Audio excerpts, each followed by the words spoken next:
I stopped breathing in my sleep, and what woke me up wasn't an alarm, wasn't a machine, wasn't a person. It was a sound that seemed to come from inside the walls of reality itself.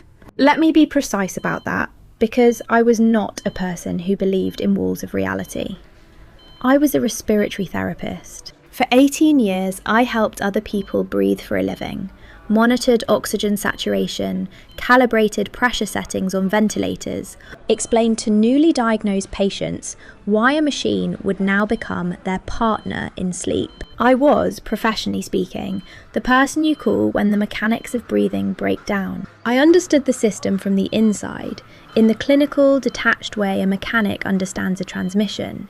Not with wonder, but with working knowledge. And yet my body was doing what I had watched it do in hundreds of patients. It was forgetting to breathe. Sleep apnea, severe. The kind where the airway collapses not once or twice a night, but dozens of times. Each one a small rehearsal for the thing that eventually ends all rehearsals.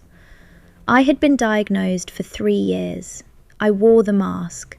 I knew the numbers. I knew, in the way a mechanic knows which parts tend to fail first, that the system I relied on was not as reliable as I had told myself it was. On the night this happened, I had taken the mask off in the middle of the night.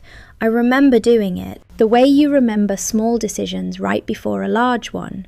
And I had sunk back into a sleep so deep it was closer to disappearance than rest. My oxygen dropped to a level I would have flagged in a patient and called an emergency. My heart, compensating, began doing things hearts are not designed to do for long. And somewhere in the space between those two facts, between the body beginning to fail and the body not yet knowing it was failing, something tore open. Not in the room, not in my chest. Somewhere more fundamental than either of those. A split. As if the surface of the night itself had cracked along a seam I had never known was there. And through that crack came something I have no clinical term for. A sound and a light that arrived simultaneously from a direction I can only describe as inward. Not from the window, not from the hallway. From the place where I end and everything else begins. The sound was like thunder that had forgotten how to be weather and had become, instead, a word. Structured, intentional, aimed. I woke up sitting upright in bed, gasping, and already knowing that what I had just crossed the edge of was not a dream. But what I didn't know yet, what I wouldn't know for another 4 hours, was that at the exact same moment I was jolted awake by that sound.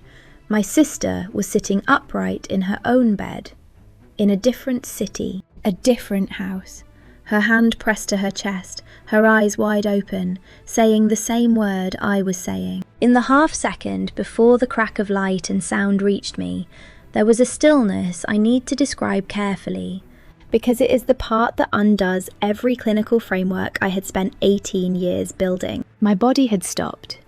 Not partially. Stopped. The way a clock stops, all hands holding positions simultaneously. No breath completing its cycle. No heartbeat landing on the expected beat. The machinery of me, suspended. And in that suspension, which lasted, according to the monitoring app on my wristwatch, approximately 41 seconds, there was no darkness. This is the thing I would have argued against most fiercely before. A body with no oxygenating brain produces no conscious experience. That is not opinion, that is physiology. I knew it the way I knew my own address. But the 41 seconds were not empty. They were the most full 41 seconds of my life. What I experienced did not feel like a dream unwinding in real time. It felt like a document being opened, everything present at once, complete, the way a landscape is present when you crest a hill, not the way a story unfolds line by line. The moment my body went still, something else came into focus with a clarity that made my waking life feel like a conversation heard through a closed door. There was no pain. I want to say this twice. No pain. 3 years of disrupted sleep, the chronic fatigue, the low-grade headaches I had attributed to poor rest, All of it gone in the same instant. Gone the way a sound goes when someone finally, mercifully, turns it off. Not suppressed. Absent. The body's complaints dissolved the moment the body stopped running the conversation. And in that cleared space, no weight, no tiredness, no deficit, I was shown something. Not shown the way you're shown a photograph, shown the way you're shown a sunrise. Something you cannot hold still or fold and carry. Something that exists at a scale your peripheral vision cannot fully contain. And what was at the centre of it was not a place I recognised. It was a place I was supposed to recognise. The ground beneath me was real. That is the first thing I registered. Not the light, not the sound, but the ground. I had both feet on it. There was texture, something between grass and stone, but softer than either, with a temperature that matched my skin so exactly that the boundary between the soles of my feet and the earth beneath them was almost indistinguishable. As if the ground were not something separate from me that I was standing on, but something continuous with me that I was part of. The air carried a pressure, not wind, not warmth, not cold, a presence, the way a room holds the presence of someone who has just left it. Something enormous had been here, or was here, or was approaching. The distinction between those three felt irrelevant in the way that past and future felt irrelevant in this place. Not because time had stopped, but because time had been put in its correct position, which was small, and the things that mattered had been put in theirs, which was vast. I looked at my hands first. I always do this when I want to verify that a moment is real. A habit from childhood, some half-remembered trick for checking if you're awake. My hands looked like my hands, but without the things I had catalogued over 3 years of poor sleep. The slight puffiness around the knuckles from water retention, the faint grey beneath the skin, the capillary changes in the nail beds I monitored in patients and tried not to notice in myself. These hands were simply whole. Not younger exactly, not filtered. Just themselves, operating at a level I had not felt them operating at in years. And then I heard the children. Not crying. I want to be clear about this because my mind, reasserting its clinical habit, immediately reached for distress as the category. Not crying. Playing. There is a particular quality to the sound of children who have no awareness of risk, no background awareness of danger, who are simply spending themselves completely, the way a candle spends light, without economy. That sound was coming from a distance I could not precisely measure, rolling toward me in waves. When I turned toward it, I understood what I was seeing. The field extended farther than any field I had seen, not in a way that felt geometrically wrong, in a way that felt corrected, as if every field I had ever walked through had been a constrained version of what a field was always supposed to be. The colour of the grass was not a colour I can name accurately in any language I own.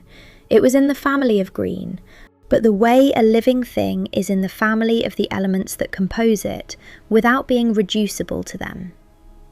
The light did not come from a direction. It came from within the surfaces of things, the way heat comes from a stone that has been warming all day, steady and sourceless and giving. The children in the distance were whole. I could not see their faces at the range I was standing, but I could feel, and this is the word I will use because it is the only one that fits, I could feel that they were held. Not held by arms, held by the environment itself. The way a voice holds a note, the way a name holds a person. There were women moving toward them, not running with the desperation of loss recovered, but walking with the ease of reunion that was always coming, and has now arrived. And I understood, in the direct, non-verbal way this place communicated everything, that these were mothers who had carried the shape of those children in their bodies and in their grief, and that the waiting was over. Not over because it had been survived, over because it had been worth it. Those are different things. I watched one of them reach a small child and fold onto her knees in the grass and open her arms, and the child came into them without hesitation, the way a child comes into arms they have always known were waiting. In the far edge of the field, where the ground began to rise toward a tree line that defied any botanical category I had ever studied. The trees were not exotic, they were perfected, each one expressing what its species had always been straining toward. I saw people moving among each other. None of them were elderly in the way I understood elderly. The way you can sometimes see in the face of someone very old, the young person they used to be. A photograph faintly visible behind the current face. Here it was reversed. The current face was the young person, fully inhabited, not restored in the way a restored painting is restored, the way something that was always true finally became visible.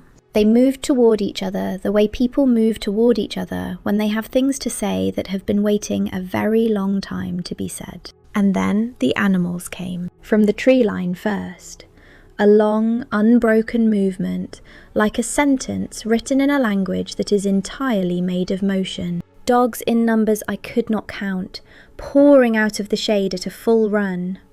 Not the confused, circling run of animals in an unfamiliar space, but the straight, purposeful, joyful run of creatures that know exactly where they are going and cannot arrive soon enough. Horses behind them, slower but no less directed, their necks extended, their ears forward, their bodies carrying the particular looseness of muscles that have never held tension. Birds moving in formations that were not migration patterns, but something more deliberate. Spiralling down toward the open hands of people who stood in the field with their faces turned upward. The people in the field turned toward the animals the way the animals turned toward them. Mirror movements, perfect and unrehearsed, as if joy is a grammar both species share when neither of them is frightened of the other. The dogs wove between legs and children laughed and nobody fell and nobody was knocked over and everything was loud and everything was right.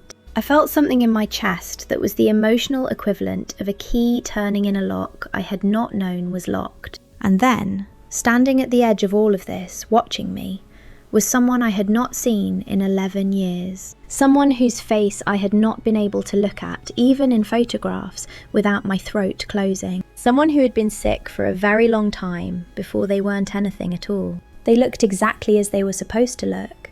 Not young, not old. Themselves at the coordinates of themselves where all the right things converged. Upright. Easy. Looking at me with an expression that contained an entire conversation's worth of meaning. The kind of look that says, I know everything that happened after. And none of it was as permanent as it felt. They did not speak.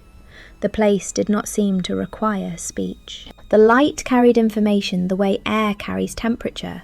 You didn't need to do anything to receive it, it simply arrived. If someone you've lost came to mind while listening to this, you're exactly who this channel was made for. Subscribe.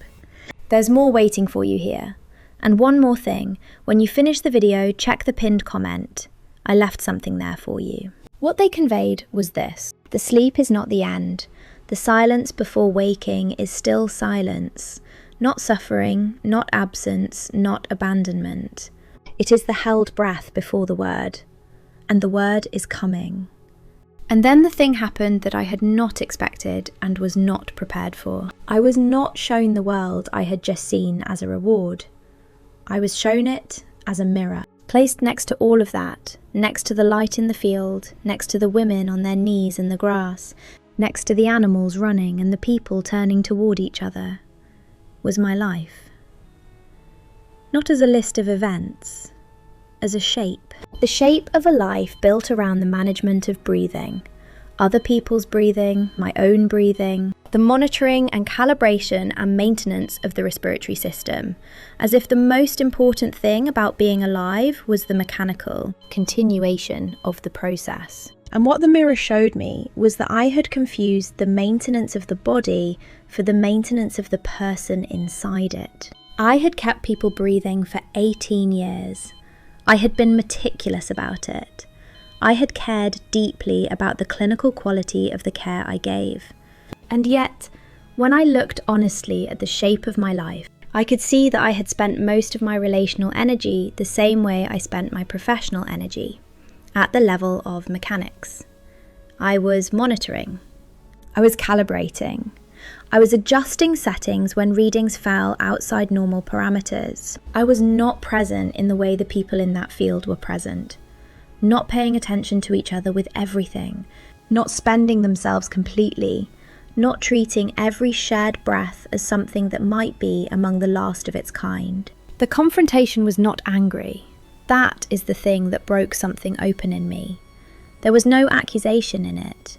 It had the quality of a good surgeon showing you a scan, not to condemn the finding, but to say, now that you can see it, you have a choice about what to do next. Asterisk. The years I had spent with people who were struggling to breathe, the real currency of those years was not the technical skill. It was the moments when I had pulled up a chair instead of standing. The times I had stayed a few minutes after the shift ended because a patient was frightened, and the frightened part of a person needed a different kind of attention than the oxygenating part. The conversations with families in the hallway, the ones that weren't in my job description, but happened anyway because something in me recognised that the lungs were not the only thing that needed attending to. Those were the moments that registered here. Not the certifications, not the years of service, not the professional reputation I had carefully maintained. The moments when I had been more interested in the person than in the readings. The phrase that landed, not spoken, understood, settled into me like something that had been waiting to be said. You have been keeping the body alive, but the body was never the point. I did not feel shame at this. I felt, instead, the strange and specific grief of a person who realises they have been looking for something in the wrong drawer for a very long time. Not grief at the loss, but grief at the delay, at the time spent managing surfaces instead of depths. And then, just below that grief, something that wasn't grief at all. The understanding that I was being shown this not as a final accounting, but as a course correction. That the years ahead could be lived differently from the years behind. That the light in that field was not unreachable. That the direction toward it was knowable. Not through a doctrine, not through a label, not through membership in anything that could be listed and categorized, but through the sincere, sustained, bone-honest effort to understand what the one who made that field actually asks of us, and to live accordingly. The crack came without warning, not gradual, not a fading, a snap, as sudden and non-negotiable as the one that had opened the vision in the first place. The field did not fade. The light did not dim. It was simply ended, the way a sentence ends, with a punctuation that isn't a period so much as a door closing. And I was back, not gently. The return was tactile and violent in the way that only the body can be violent. Weight reasserting itself, the specific cold of nighttime air against skin that had just been somewhere without weather. The hard geometry of a mattress. The sound of traffic from a street that suddenly seemed improbably loud for 3 a.m. My lungs seized with the automatic panic of a system that had been offline and was now scrambling to restart. 2. 3 deep gasps that felt less like breathing and more like swallowing the room. I sat in the dark, both hands pressed flat against my sternum, cataloguing the sensation the way I had catalogued 1,000 patients' sensations from the other side of the chart. Heart rate, elevated. Breathing, shallow, recovering. Oxygen. I didn't know, but the watch on my wrist would log it. Everything else?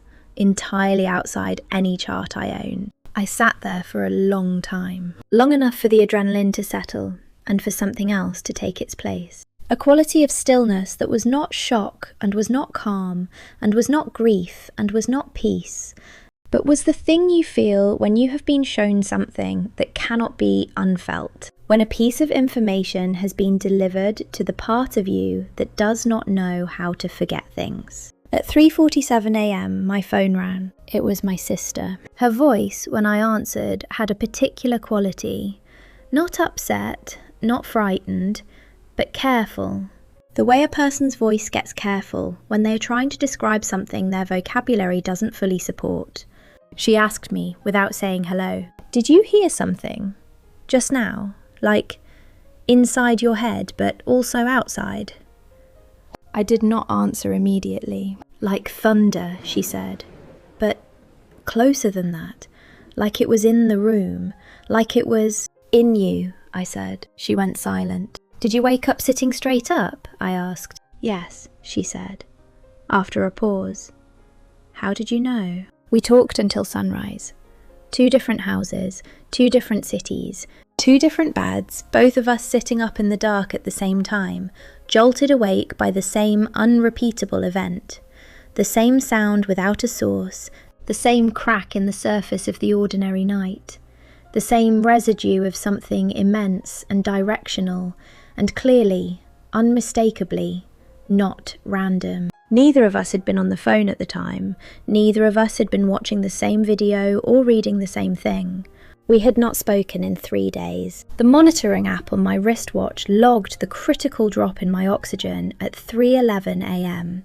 and the return to normal parameters at 3:13 a.m. My sister lives 500 miles away. Her watch logged the same anomaly. Same window, 2 minutes. I have been a respiratory therapist for 18 years. I have explained the mechanisms of the body's overnight failures to hundreds of patients with the calm, professional precision of someone who has made peace with the fact that the body is a machine with knowable limits. I still believe that. The body is a machine. What I no longer believe is that the machine is all there is. If you are listening to this tonight and you have lost someone, recently or years ago, or at a distance that made it feel like it happened to someone else, until the moment it finally didn't, I want to say something to you directly. The person you lost is not suffering. They are not aware of the time passing. There is no version of them sitting in the dark somewhere, frightened, waiting. The science of it, the honest, observational science, not the dismissive kind, points to this: that the moment of passing is the moment the weight lifts. That the last thing the body registers before the system goes quiet is not fear, but release. I have watched it happen. From the clinical side, from a position that was supposed to keep me objective, what I watched over and over was a body letting go of something it had been gripping, and the letting go from the outside looked like peace. What I saw during those 2 minutes in the dark tells me that what follows the letting go is not absence. It is a pause, a held breath between movements, the stillness before the next thing, which is not nothing, which is, if what was shown to me is what I believe it is, everything. The next time they are conscious, it will be that field, that light, those restored faces. That ground that matches the temperature of your skin so precisely you cannot tell where you end and it begins. The animals running freely through the grass, weaving between people who have no more reason to be afraid of anything. The children playing with nothing held in reserve. The long, easy reunion of people who ran out of time together and are now finding out what it means to have it back in full. The people they lost before you lost them. Whole. And you, when it is your turn, not now and hopefully not soon, you stepping into that field, knowing the faces that are already turned toward you. The gap from their side will not have felt like a gap. The next breath after the last one will be a breath in a world where the word last no longer applies. But between now and then, there is this life. And what I was shown, standing in that field with my hands whole and my lungs full and the light moving through everything like a language I had always been close to understanding, is that this life is not a waiting room. It is a practice. A sustained, serious, hope-filled practice of becoming the kind of person who belongs in that field. Not through affiliation, not through title, not through the performance of belief in front of other people, but through the honest, private, daily work of seeking the one who made the light and asking what it is he actually requires of us, not what a tradition tells us he requires. Not what a building tells us, what he tells us when we are quiet enough to listen. My sister and I both changed after that night, separately and then together. Not because we joined anything or adopted a label or found a community that confirmed what we already wanted to believe, because we could not unknow what we had been shown, and the not knowing had stopped being available to us as an option. We talk differently now. We talk about the things the furniture used to sit on, the ones we had been stepping around for years. We are not done yet. Neither of us knows what being done looks like, but we are facing the right direction for the first time in a long time. That, I think, is what those 2 minutes were for. Tell me, who is the first person you are going to walk toward in that field? I read every comment. I'll be there. You didn't end up here by accident.